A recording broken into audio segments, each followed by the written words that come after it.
నా పేరు శ్రీనివాసులు.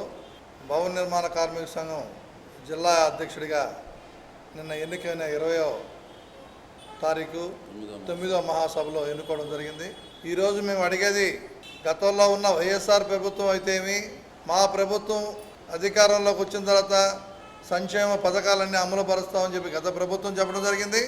అదేవిధంగా ఆ ప్రభుత్వం సరిగా చేయడం లేదు కాబట్టి భవన నిర్మాణ కార్మికులకి అండగా మేము ఉంటామని చెప్పేసి ఆ హామీ అనేది చంద్రబాబు నాయుడు గారు, లోకేష్ గారు, పవన్ కళ్యాణ్ గారు అయితే నిజంగా అడ్డాలు, కార్మికులు ఉన్న అడ్డాల దగ్గరికి వెళ్ళి వాళ్ళ తలగుడ్డలు కట్టుకొని కార్మికులు అడ్డాలకు వెళ్ళి వాళ్ళకి అండగా నేను ఉంటాను, కార్మికులకు అన్యాయం జరుగుతుంది భవన నిర్మాణ కార్మికులు అని చెప్పినా ఈరోజున్న ఉప ముఖ్యమంత్రి గారు ఎందుకో జోక్యం చేసుకోకుండా ఆగారంటే, ఈ కార్మికులు ఓట్లేసి మీకు 161 సీటు అందించిన దానికి మీరు ఇచ్చే కానుక ఇదా అని ఈరోజు భవన నిర్మాణ కార్మిక సంఘం తరఫున మేము అడుగుతున్నాం.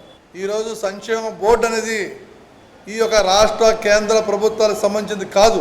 భవన నిర్మాణ కార్మికుడికి ఆ కార్మికుడు పనిచేస్తే పనికాడ బిల్డింగు అప్రూవల్ తెచ్చుకునేటప్పుడు బిల్డింగ్ కార్మికుడికి ప్రమాదం జరిగితే ఆ ప్రమాదం బీమా కింద 1% డబ్బులు కేటాయించిన డబ్బులు ఈరోజు 3036 కోట్ల రూపాయలు ఈరోజు మురుగుతున్నాయి. 3036 కోట్ల రూపాయలు ఈరోజు నెల్లూరు జిల్లాలోకి వస్తే దాదాపు 5500 మంది క్లెయిమ్స్ ఇవ్వాల్సినవి అప్రూవల్ అయినవి వీళ్ళకి భవన నిర్మాణ కార్మికులు గుర్తించి వీళ్ళు రిటర్న్గా ఫైల్ చేసి రిజిస్టర్ అయినట్టు మాత్రం 5550 లేని పక్షంలో మీరు గాన గత ప్రభుత్వం కాడ మాటలు చెప్పి తప్పించుకోపోయింది.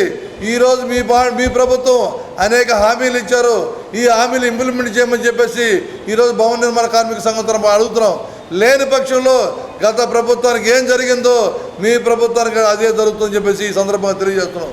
మీరు ఆ కూటమి ప్రభుత్వం మేము చెప్పేది, మీరు కన్నా వెంటనే కన్నా ఈ భవన నిర్మాణ కార్మికుల సంక్షేమ బోర్డు ద్వారా వాళ్ళకి రావాల్సిన రిటర్న్స్ ఇవ్వకపోతే మేము దాడికి సిద్ధపడతామని చెప్పేసి ఈ సందర్భంగా తెలియజేస్తున్నాం. అందుకని కూటమి ప్రభుత్వం వెంటనే స్పందించి ఈ యొక్క భవన నిర్మాణ కార్మికులకు అందరికీ స్టేట్ వైడ్గా ఉన్న నష్టపోయిన భవన నిర్మాణ కార్మికులకి వెంటనే క్లెయిమ్స్ ఇవ్వాలని ఒకటి.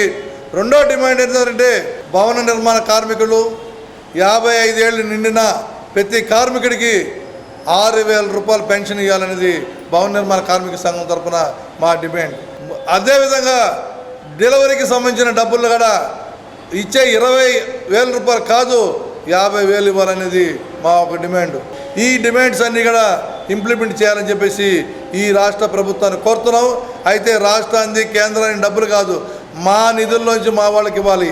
నెల్లూరు జిల్లా భవన నిర్మాణ కార్మిక సంఘం ట్రెజరర్గా 9వ మహాసభలో ఏకగ్రీవంగా ఎన్నుకోవడం జరిగింది. గత 5 ఏళ్లలో పరిపాలించినటువంటి వైసీపీ ప్రభుత్వం ఏదైతే ఉందో కార్మికుల సమస్యలను విస్మరించింది, కార్మికుల్ని అసలు పట్టించుకోలేదు. ఎన్నో అవకతవకలు జరిగి కార్మిక సంక్షేమ బోర్డులో ఉండేటువంటి నిధిని గత ప్రభుత్వం కాజేయడం జరిగింది, దారి మళ్లించడం జరిగింది.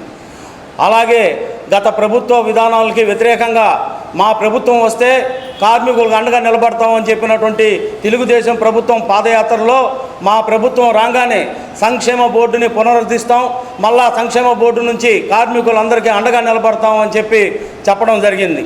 అయితే మేము చెప్తా ఉన్నాం, ఈ ప్రభుత్వాలు ఇచ్చేటువంటి పథకాలు ఏవైతే ఉన్నాయో వాటిని భిక్ష రూపంలో తీసుకోవాల్సినటువంటి అవసరం కార్మికులకు లేదు.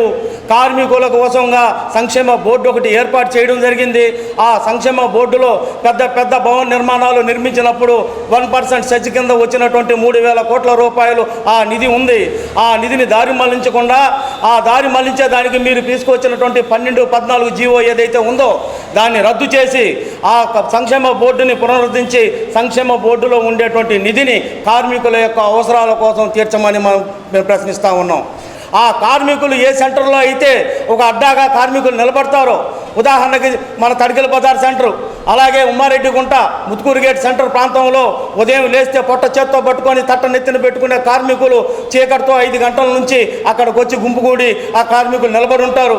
ఎండొస్తే ఎండకి, వానొస్తే వానకి పనులు లేక రోడ్డు మీద ఉండేటువంటి కార్మికుల్ని గుర్తించి ఆ సెంటర్లో వాళ్ళకి షెల్టర్లు ఏర్పాటు చేసి కూర్చునేదానికి సిమెంట్ బెంచీలు కూడా ఏర్పాటు చేయమని ప్రభుత్వాన్ని కోరుతా ఉన్నాం.